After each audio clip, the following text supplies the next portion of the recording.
It's like you've got something that you love more than anything in the world. Don't let that something down and don't give up on that something.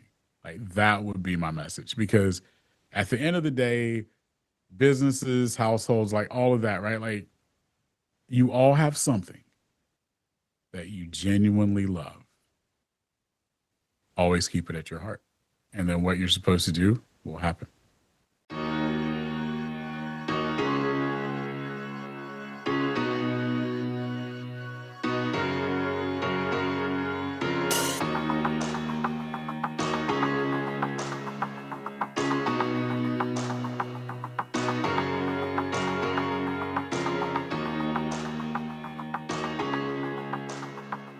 Hello and welcome to Quick Before You Forget.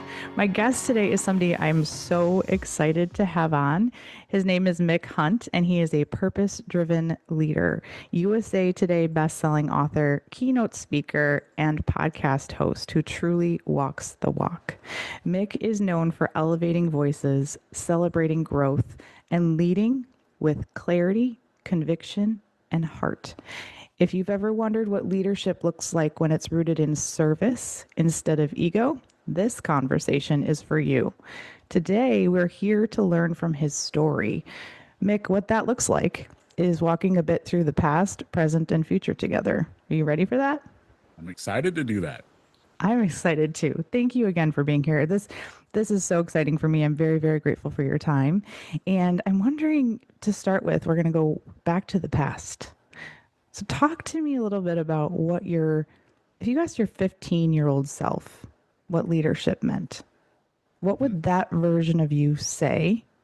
And how is it different than what you would say now? Yeah, it's vastly different. That's a great question. I never had that question asked in that way. So I'm going to answer it like this. The 15-year-old me was the most competitive person you will have ever met in your life. And I'm still that way. But the 15-year-old me had a different reason for being the most competitive person that you would have ever met. Um, I needed to change my family dynamic. And everything that I did said the only way I can change it is to be the best at everything that I do. Mm. That guaranteed that I would be able to go to college. That guaranteed that I'd be first up for positions or opportunities because when you're the best at something, nothing else really matters. You can't deny the person that's first place at everything, the person that wins all the time. Like you can't deny any of that, right? And Right. so that's who I was. And so leadership for me at that time, and I still was the person that everyone looked up to and rallied behind. Leadership for me meant either making people the best or carrying them to a win, right? And so I was very structured. I was laser focused. Um, and I didn't understand if you were not that way. But I also didn't care if you were not that way. And so when you ask me what's different, I'm still ultra competitive. But now I know it is never about me. And I'm not saying that it was about me at 15. I had to do it at 15. Like I had to do it at 15. We can do it at 47. Right. And so what I've learned is that leadership is not me. Leadership is definitely about the entirety of your team. It is about being clear with vision. It is about being transparent and vulnerable as a leader. At 15, I never told anybody why I was wired that way. Right. At 47, we'll talk about it. We'll talk about the transparency. I'll be vulnerable with you because I want you to trust me. 15, I didn't care about trust. Now it's all about trust and transparency. Which is inspiring. And leaders are kind of meant to inspire. But how do you flip that switch from inspiration to activation as a leader? So it's about being purposeful. It's about being intentional. And I'm glad that you said inspiration and not motivation because I actually don't believe in motivation. Like motivation is internal. So I can't motivate Ty, Right. right? Ty can be self-motivated, but I might can inspire Ty, right? And in order to inspire and to go to the activation, we've got to be clear on what the intentionality looks like. What are the results that we're trying to get? And don't overcomplicate it. Where I see leaders and young, and by young, I don't mean age, but by newer entrepreneurs, where I see them go wrong is they have squirrel syndrome, right? Mm. And it's like, oh, well, I can do this, or we can do that, or this can be done. Intentionality and activation is focusing on one or two things and getting completion on those one or two things. You want to be able to stack results, and you can't stack results unless you complete things. So how do you get more intentional as a leader? Like how, break that down for us because I think that that's a really good point and it sounds good, but how do you do that? Yeah, so it's four things. And Ty, you know me. I've studied every leader that the world has seen. Like that's part of my DNA. I've got, degrees in different types of leadership and different certifications. There's four things that every good leader has done, and this is how you do that piece. This is how you be intentional. One, you've got to know your team, meaning you've got to take the time to have conversations. And by this I don't mean performance reviews, annual reviews, sales meetings. You've got to be intentional about getting to know Ty, about getting to know Scotty, about getting to know, like, you've got to know what inspires them, what are their internal motivations, what are the things that they hate. Because believe it or not, a lot of times the reason your teams are low performing is because you have people that care. They're just doing more things that they're less passionate about, and you've never got to know that about them, right? Mm. So knowing your team, critically important. Number two, what every good leader is or does is present. They are present. I think for everybody that's listening or watching to this, and you're a new leader, and again, I don't mean age wise, being present is probably the most important thing you can do for your team, even in hybrid or virtual situations. Take the time to be present. If you've ever heard me speak, I always say this, like, raise your hand if you have an open door policy, right? That was very cliche in the 90s and early 2000s. Open door policy, come see me anytime. Well, if you have an open door policy today, that open door is just going to yield resignation letters. Like, no one is walking into your door. You have to go meet your people. So, in order to know your people, you have to be present, right? Number three, every good leader I know, when we talk about intentionality and how do you do this, you speak less, but you say more. Make your words matter. We have a policy in most of the companies that I run.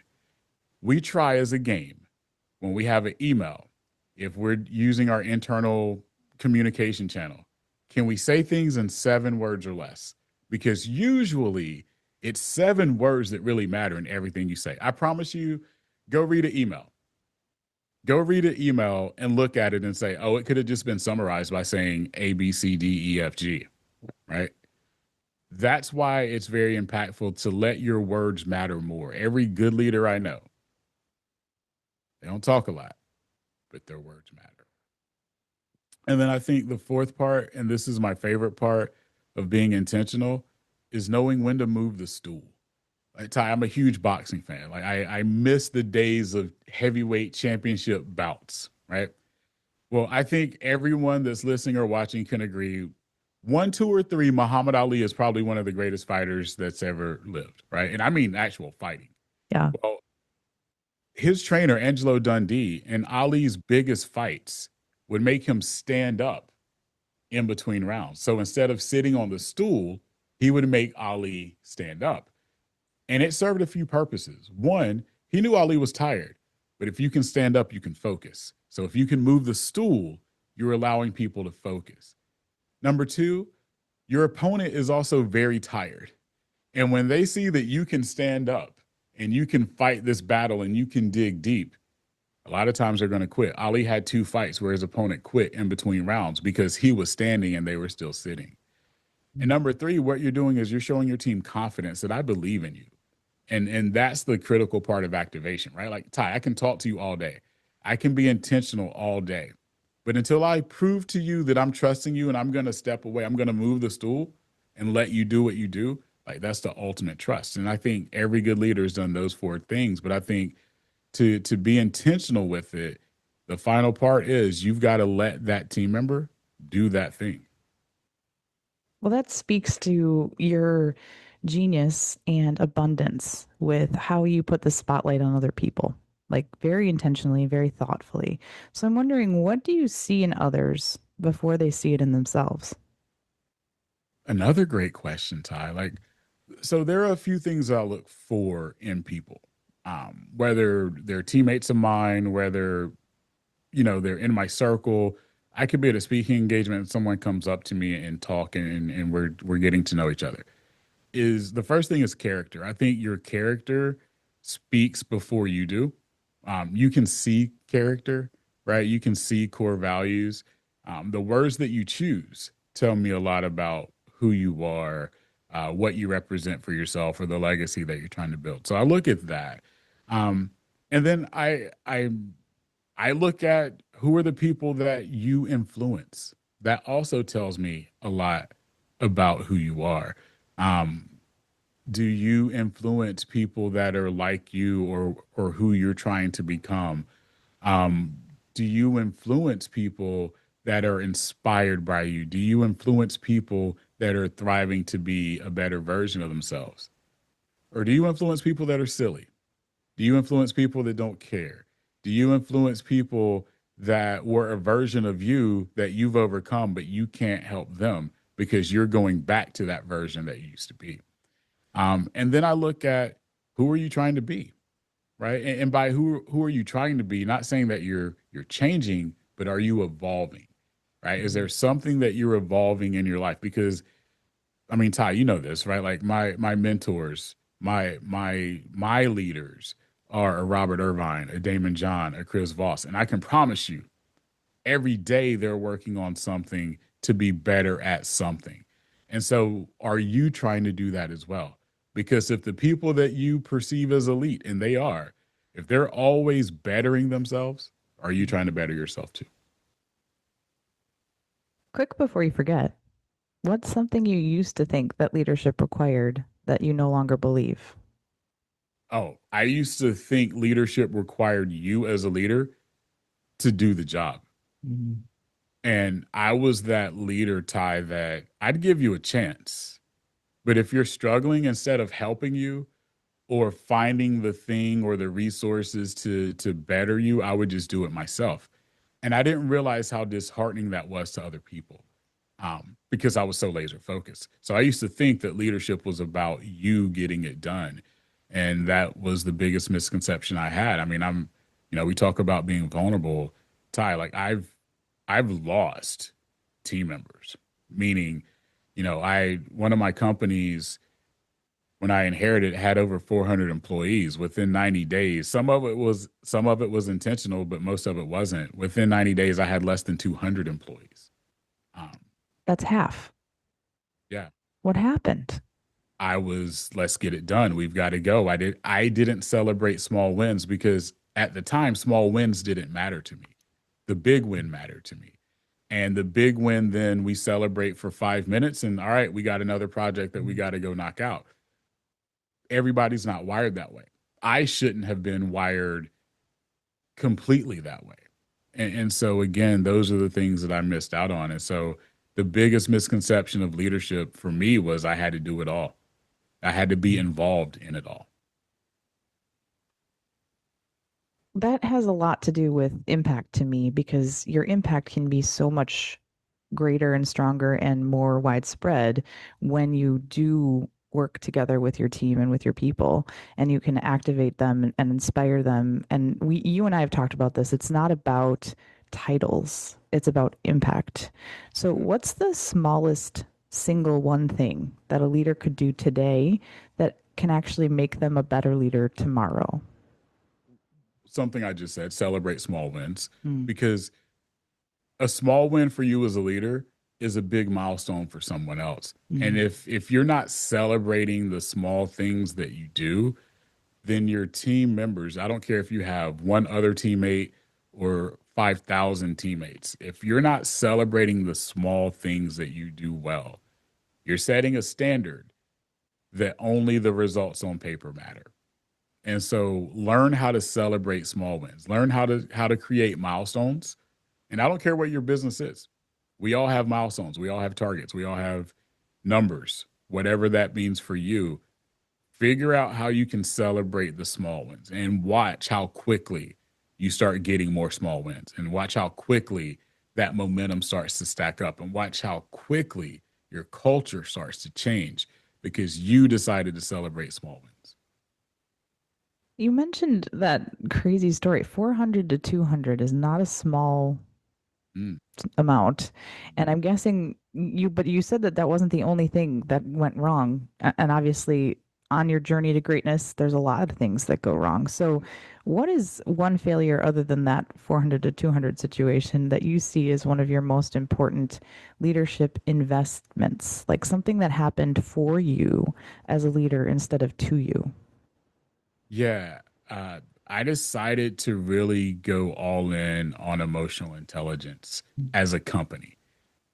I'd like to feel that I was a very emotional, intelligent human being, but that didn't mean I was an emotional, intelligent leader.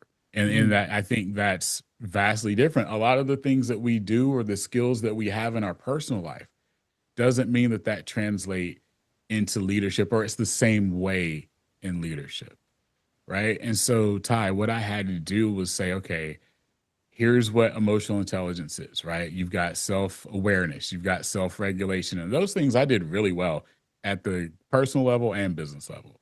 Social skills, motivation. But Ty, here's where I struggled: empathy.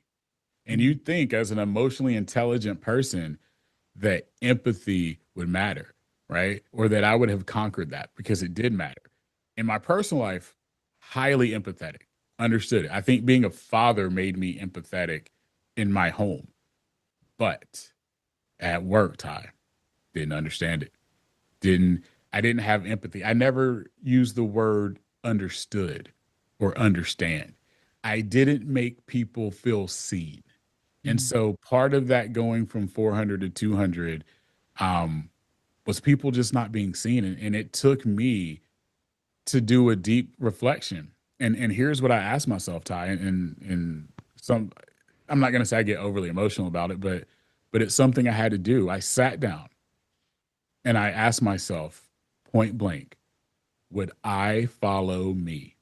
Mm. If I removed me from this room and I was on the other side, would I follow me?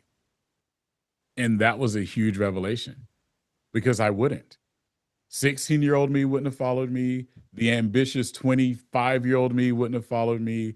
And if I were to fast forward to close to retirement me, would not have followed me. And I started to understand why at each of those phases I wouldn't follow the person that I was. And I said, in order to be the person that I would follow, I have to change now. And so that was the what did I do for me? I said, I've got to change who I am for everyone else, but more importantly, for the 16-year-old me, the 25-year-old me, the 55, 60-year-old that I will become one day. I've got to be able to touch all those people. And I wasn't doing that. You did it as a dad though, and you love being a dad. So Yeah. you said being a father helped you learn and develop more empathy as a leader. Yeah. And I love being a mom. It has changed me as a human into such a different, better version of me. And it made me curious about it when you said that about the empathy because I'm wondering what other leadership lessons that you've taken or learned from being a dad. Patience for sure. And understanding people's decision making skills. You know, the way that you get to a result, Ty, I as an adult, I promise you we're not going to get to the result the same way, you and I. And we know each other really well, right?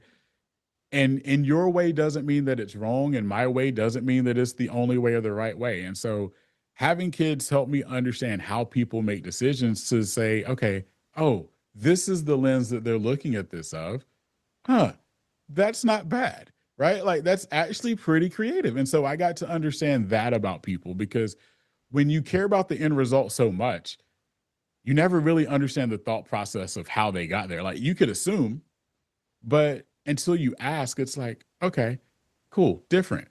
And then also to that same breath, understanding that people learn different ways, which means that as a leader, you've got to communicate different ways. Meaning, I can say the same story, but I have to say it. This is true to this day.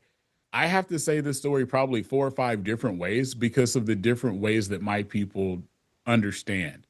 And it doesn't mean that, again, one's right, one's wrong, or that there's different levels of intelligence or anything. It's just people interpret vastly different. Like I'm going to get myself in trouble. I have a person on my team that is very literal, like extremely literal. And I'm not. Like I am again, Ty, I'm gonna say it in as few words as I can, right?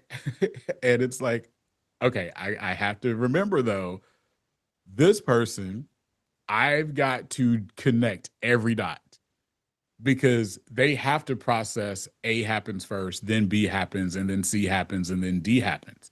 Like A can't happen, and then it's like, oh, I can just go straight to D. I don't have to do B and C because it's not needed. Well, I can't do that with a certain person. Like I've got to connect every dot. Even if A automatically solves B, right?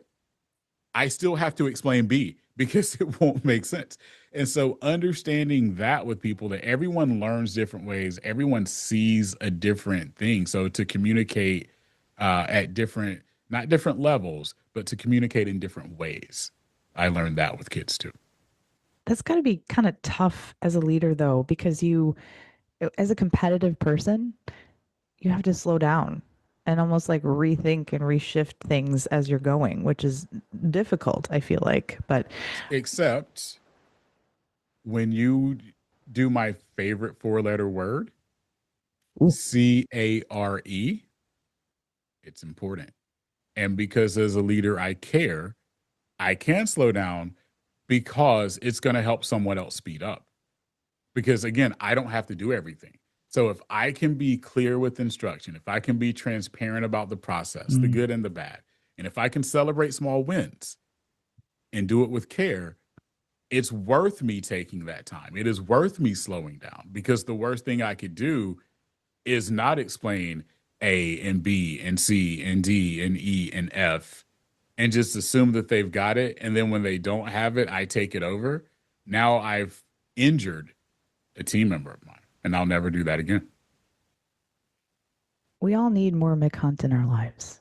Like I feel like if you don't know of Mick's podcast, it's called Mick Unplugged, and it's amazing. And your podcast highlights people's stories and their because, Yeah. and it makes me wonder what is the most meaningful or impactful story that you've heard on your show, and what did it teach you? Wow, that's another great question, Ty. Like, Ty, you're a great interviewer. I love this. Thank you. Um, the greatest story. Man, I've had so many, um, like so many amazing stories. And all of my guests have truly impacted countless people. But I don't know if I could pick just one. Is there a But red thread? Like, is there something that kind of comes through as a commonality? yeah, the commonality is this: no matter who you are going to have to overcome Mm. something. No, I don't care what it is, big, small, whatever, business, personal, you name it. You're going to have to overcome something. Don't quit. That would be the common thread with everyone. No one gave up because success is just on the other side of whatever that pain that you're going through, your business is going through, whatever it is. Like success is just right there. The reason most people don't find it, and I'm not going to say the word quit, is they pivot. Mm. You pivot right before you were supposed to break through that wall, go through that door, whatever it is, right? And if you're hungry enough for something, you'll continue to push through. Now, there are times though that you need to quit pushing, right? But if it's not tied to success or end result, then you've got to just understand that you were just so close. And I would say that that's a commonality. again, I've had some amazing folks on, some great stories. I mean, you've got Les Brown talking about being 10 years old, and his mom was a housekeeper in Miami, um, and was working for a lady that every time his mom entered a room, his mom had to clap her hands. And Les didn't understand why his mom always had to clap her hands. And so he was with his mom one day and he asked the lady whose house she was cleaning, and she said, I make all of my servants clap their hands because then they can't steal from me. And Oh, that changed his life because he said, my mom is not a thief. My mom wants nothing in your home. So to hear a story like that, a Les Brown breakdown why he became who he was because of a hand clap from his mom. To hear Robert Irvine talk about humble beginnings, and everybody sees Robert now, and you think chef, TV chef. Robert is the greatest leader I know personally. Robert is the most financially literate I get financial tips from Robert monthly. Um, but to know where that started and why he is the person he is today is because it's just like me going back to those humble beginnings and making promises and commitments to yourself. So to hear those type stories is wild. they said don't quit. And I think that's a lot. I don't want to say easier because easier is the wrong word, but Yeah. not quitting is difficult and worth it, and a little bit less challenging when you have a very strong because. Mm. So, quick before you forget, what because do you think every leader needs to discover about themselves?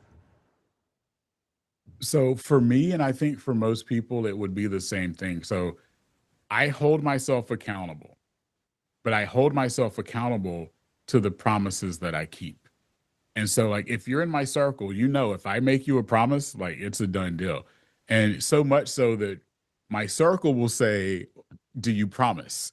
And they know that if I say yes, it's a wrap because that's the ultimate accountability to me. If I'm going to do something and keep a promise, I can't let that down. So I think for leaders, one of the things that you can do is make promises to yourself, right? And write those promises down and then honor them. Because the worst thing you can do is have a promise that goes unkept, right? Like, because you're letting someone or something down.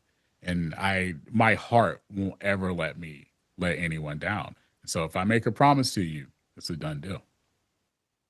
So, what promise have you made to yourself or to others that changed something for good in your life? Hmm. There's several. I promised. So at 10, I promised my mom she'd smile again and she'd be happy. Hmm. At 16, I promised my sister that I would show her the example of what manhood, fatherhood, and brotherhood should look like. I made that same promise to my brother. I promised my teams that I lead every day that they come first. And I promise that I'm always going to put them first. So every decision that I make isn't company first, it's team first, um, because they're the ones that run the company, not me. Um, Culture, care, and team members run your company. So the promises that I keep literally are tied to either making people better, holding myself accountable to results or inspiration, um, or to me personally, it's just not being. Um, we're family, so I can say it. So not being who my father was, and that's probably the biggest promise that I keep to myself. Um, Tell me more because about that. so my dad lived in our household, married to my mom, but my mom was like a single parent. Like my dad was there physically most times, but that was it, right? Like there was never that emotional connection. Like I didn't have father son moments and all of that. And there was just a lot of hurt that happened in my household growing up. And so I made a promise. My first promise to my mom was that that won't happen, and that I won't be that person. And so that's who I work hard to not be. Um, Not saying that my dad didn't have good qualities, but I can count those, right? Like I can count those. I can't count the bad qualities. That's the difference, right? Yeah. And so I make sure that as a father, I'm not going to be what I had.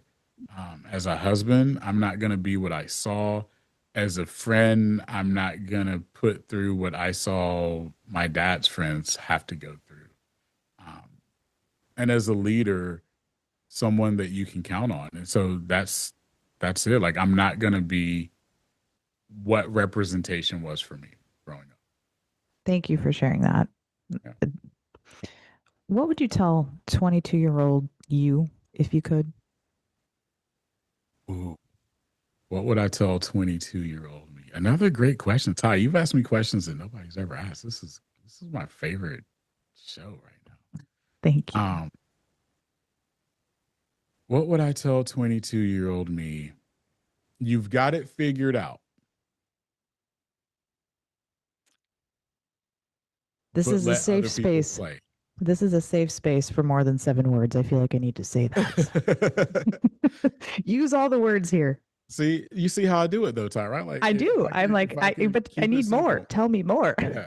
So I would tell 22-year-old me this. You've got it figured out, but don't think you're gonna do it by yourself.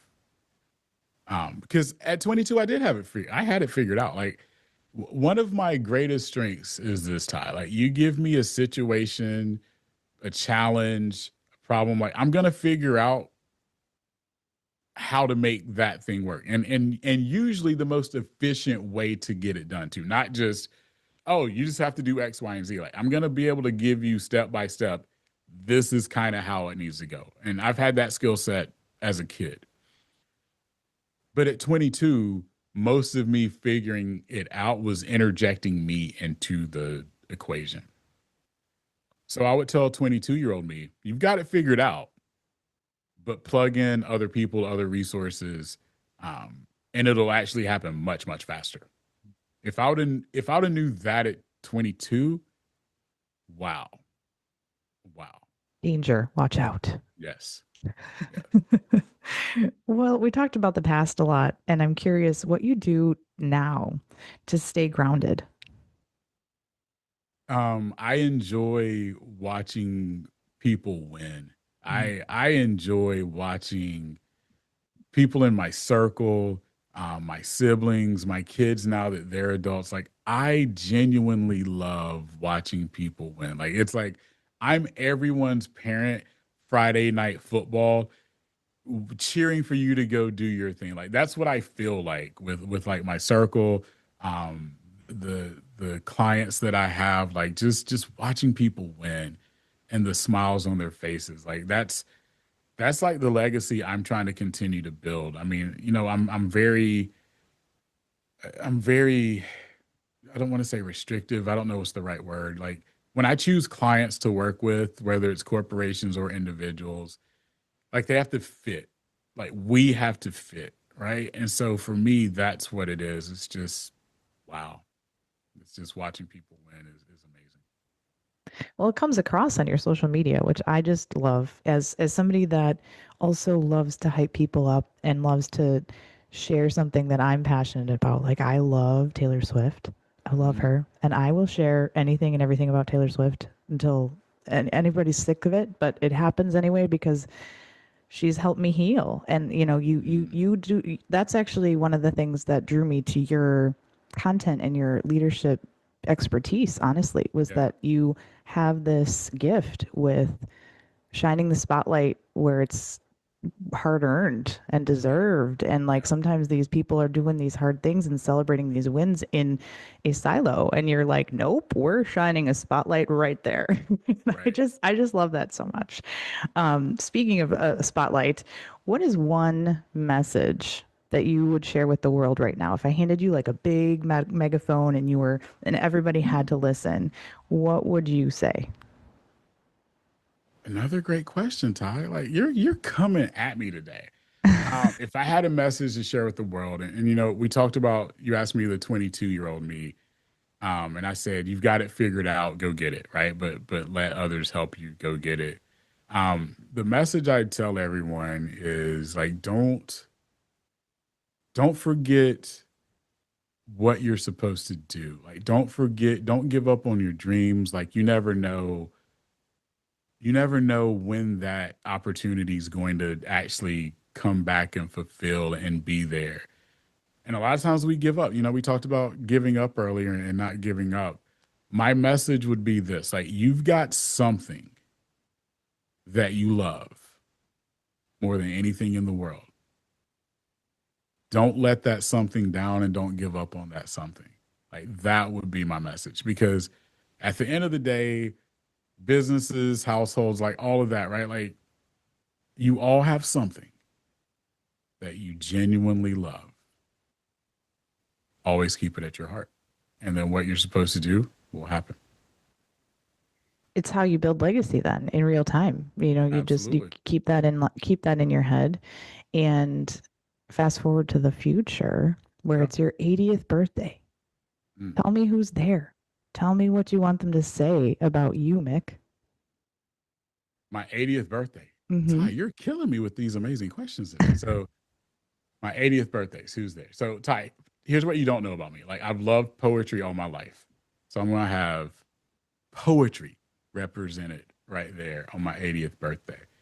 My kids, obviously, um, all those that are near and dear to me, and we're just having a good time laughing. Like, I love just having a good time, Ty. Like, I love laughing. I love everybody enjoying themselves. So on my 80th birthday, it's poetry, right? It's it's just people having a good time. Maybe a little papaya. I love papaya too. Papaya. What an interesting fruit. How did you get into papaya? Man, I so probably like 16, 17. Um, it's not the forbidden fruit, right? But it's one of those things like everybody just doesn't have papaya. But like, I don't know. It's like when you taste it, you've never had it before. And that's what it's like every time. It's like every time you have it, it's like, I've never had this before, because you see all the other fruits all the time, right? But So it's papaya is just different. special. Yeah, special. It's literally living your celebrating the wins out loud because you're celebrating that special fruit. There you go. There you go. Let's talk music. You talked Music. about liking poetry. Yeah. And to me, music is poetry coming to life, essentially. So I'm wondering, do you have a song that you turn to when you need to keep going, but it feels hard? Like a song of survival? So, Ty, like, I love music. Do I have songs? Like, I'm an R&B guy. I'm an late 90s, early 2000s hip hop, good music kind of guy. So my music, like, I'm probably gonna like bore people with my music, but you give me some Boys to Men, I'm there. You give me like some SWV, I'm there. You give me some Monica, Angel of Mine, I'm there, right? Like I'm weird when it comes to music, but here's what I'm gonna tell you, Ty, because my new hitter, my new song is Ti. Let Them Know, and I that is gonna be my 2026 walkout song. Like, I've already told my team, like, the first 38 seconds, this every time I go on stage, right? Like, in our internal team meetings, this is what's going to kick off our meetings. Ti, let them know it just came out. Like, if you want to know who I am, that is me right there. That's great. High energy, of course. Yes, Yes. yes, Yes. I was going to ask for your hype song, but that's probably the same then. that is me. Yeah. Like, for the last 2 weeks, every day, like 8 hours, not consecutively, but I'm playing that song. Let them know. Yes. I Yeah, love that. And, yeah, and that's maybe the question I should be asking is what song do you have on a loop right now? Like that's great. yep. Ti, What let them know. Um, Again, I go back to some old stuff that are just like personal to me, like some songs that people have never heard of. Like, This Is Your Day by 112. I like to relax to that song. Um, Again, anything Boys to Men, anything Ti, anything T Pain, some Usher. Like, I'm different, Ty. you're not boring anybody with this either. Like I'm I think different. it's really important to me that I'm asking all of my guests these songs about music because music has it reaches parts of your heart and parts of your brain that words can't.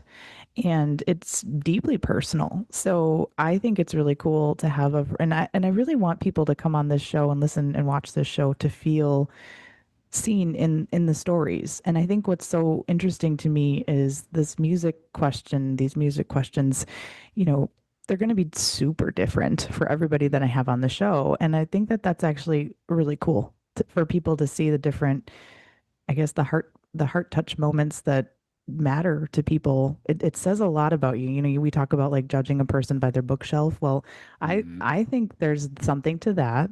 And I think there's also something to you get to know somebody through the music that they love and the songs that they have on a loop. So Yeah. it's not boring to me. But you know what else isn't boring? Your What's that? entire life, your whole story. I like your whole story is fascinating to me in the way that you've had this unique opportunity that you've created to learn from people that you admire. And that's like kind of a goal of mine. So I'm guessing you probably have a lot of unreal moments in your life, but if you had an unreal moment that you could think of that changed the trajectory of your life for good and bad, for good or bad, can you talk me through it? Unreal moment.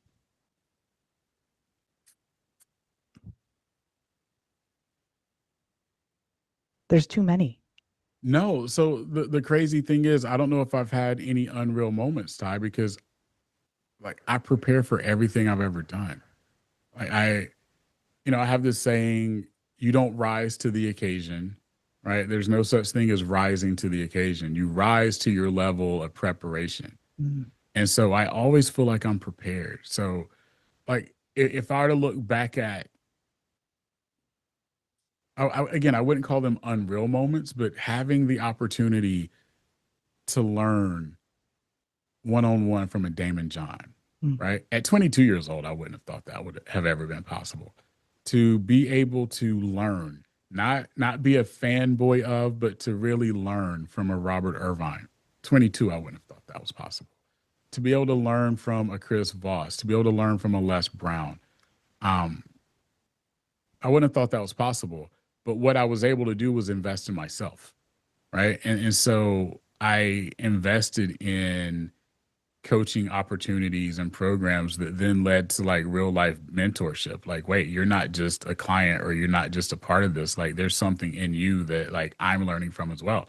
And so each of those people that I just mentioned, like, with the exception of Robert, Robert has always been like best friend day one. But I invest into developing myself, and that those investments, some have turned into relationships that are real life and go on forever. And so have I had some unreal moments? Like, yeah, it's been kind of cool to wake up on Christmas Day and you're getting a FaceTime from Robert Irvine while he's out on some secluded beach, right? Or to get a FaceTime from Damon John just to see like, hey, Merry Christmas, love you. Like to have Chris Voss invite you to different places. Like those have been unreal moments, but I prepared for every single one of them though. I love that shift. Like you know, I've been asking this question. I've been thinking about it a lot, and I love how you shifted it to something more active and so something you have more control over because there's so much that happens in this world that feels so chaotic and out of control. So, you know, you can control your preparation. And isn't that a gift, honestly? I mean, and that's not just something that Mick Hunt has said. Um, my greatest person of all time, Michael Jordan, never never took a shot in a game he didn't practice and that he wasn't prepared for. So like you didn't see Michael Jordan taking half court shots or 3/4 shots because he didn't practice those shots, right? Mm. Um, every move that you saw him make, he worked his ass off, right? Like there was countless hours in practice or alone time where he was personally preparing himself for moments. And I think as leaders, that's a skill set that's also missed, right? Like how many of us generate a 3-year plan in January or December, right? And 2 months later, that plan's out the window because life happens. Well, when you're prepared for those things, though, right? When you really take the time to say the what ifs and work on the what ifs, that separates what we call great from what I call genius. And that genius level is all about preparation, over preparation. Quick before you forget, what's one thing that you don't want to forget about your life in this moment right now?